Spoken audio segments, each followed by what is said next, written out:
مولا علی رضی اللہ تعالیٰ عنہ راوی سرکار دو عالم صلی اللہ علیہ وسلم نے ارشاد فرمایا، اگر میری 40 لڑکیاں بھی ہوتی، یعنی اسلام کے بالکل ابتدائی دور میں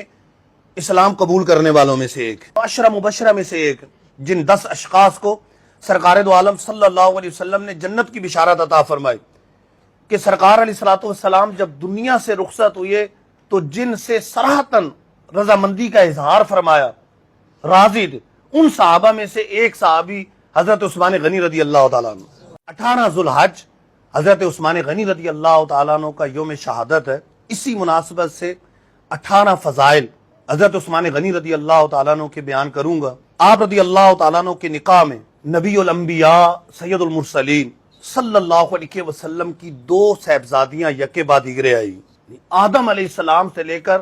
نبی مکرم صلی اللہ علیہ وسلم تک کسی کو یہ سعادت نہیں ملی کہ اس کے نکاح میں ایک نبی کی 2 بیٹیاں آئیں۔ قربان جاؤں عثمان غنی رضی اللہ تعالیٰ عنہ کی شان و عظمت پر کہ آپ کے نکاح میں نہ صرف نبی بلکہ نبی الانبیاء صلی اللہ علیہ وسلم کی 2 صاحبزادیاں یکے بعد دیگرے نکاح میں آئیں، بلکہ سرکار دو عالم صلی اللہ علیہ وسلم آپ سے اتنی محبت فرما رہے ہیں، اعتماد کا اظہار فرما رہے ہیں۔ مولا علی رضی اللہ تعالیٰ عنہ راوی سرکار دو عالم صلی اللہ علیہ وسلم نے ارشاد فرمایا، اگر میری 40 لڑکیاں بھی ہوتی تو یکے بعد دیگرے عثمان غنی کے نکاح میں دے دے گا، یہاں تک کہ کوئی لڑکی باقی نہ رہتی۔ آپ رضی اللہ تعالیٰ عنہ السابقون الاولون میں سے، یعنی اسلام کے بالکل ابتدائی دور میں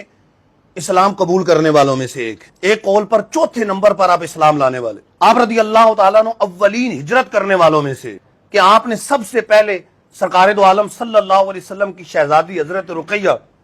رضی اللہ تعالی عنہا کے ساتھ حبشہ کی طرف ہجرت کی، اور پھر اس کے بعد مدینہ منورہ کی طرف کی۔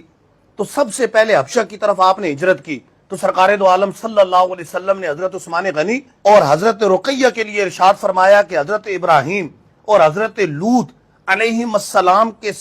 کے بعد سب سے پہلے ہجرت کرنے والے یہ 2 لوگ۔ آپ صاحب ہجرت عین، 2 ہجرتوں والے ہیں، پہلے حبشہ کی طرف ہجرت کی اور پھر مدینہ منورہ کی طرف ہجرت کی۔ آپ 2 قبلوں کی طرف نماز پڑھنے والے کہ ابتداً بیت المقدس کی طرف رخ کر کے جب مسلمان نماز پڑھتے تھے تو بیت المقدس کی طرف رخ کر کے نماز پڑھی، اور اس کے بعد پھر جب قبلہ تبدیل ہوا اور خانہ کعبہ کو قبلہ بنایا گیا تو خانہ کعبہ کی طرف رخ کر کے بھی آپ نے نماز پڑھی۔ خلفائے راشدین میں سے تیسرے خلیفہ راشد، اور یوں دیکھا جائے تو شیخین کریمین کے بعد حضرت ابوبکر صدیق، حضرت عمر فاروق اعظم کے بعد تمام صحابہ، تمام امت، بلکہ انبیاء علیہ السلام کے بعد تمام انسانوں میں سب سے بڑھ کر فضیلت والے عثمان غنی رضی اللہ تعالیٰ۔ شیخین کریمین کے بعد پوری امت میں، تمام صحابہ میں، پوری امت میں سب سے بڑھ کر فضیلت والے حضرت عثمان غنی رضی اللہ تعالیٰ۔ آپ رضی اللہ تعالیٰ عنہ عشرہ مبشرہ میں سے ایک، جن 10 اشخاص کو سرکار دو عالم صلی اللہ علیہ وسلم نے جنت کی بشارت عطا فرمائی، ان میں سے آپ ایک ہیں۔ آپ ان صحابہ میں سے ایک ہیں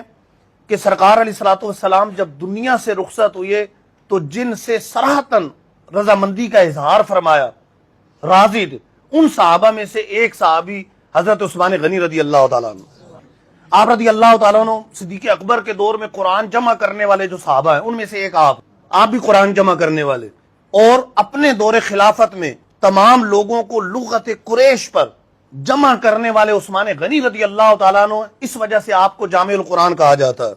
مبشر نبی صلی اللہ علیہ وسلم سے آپ نے متعدد بار جنت خریدی، کئی بار جنت خریدی، اور اس کے علاوہ سرکار دو عالم صلی اللہ علیہ وسلم نے کئی بار بلا عوض بھی آپ کو جنت کی بشارت عطا فرمائی۔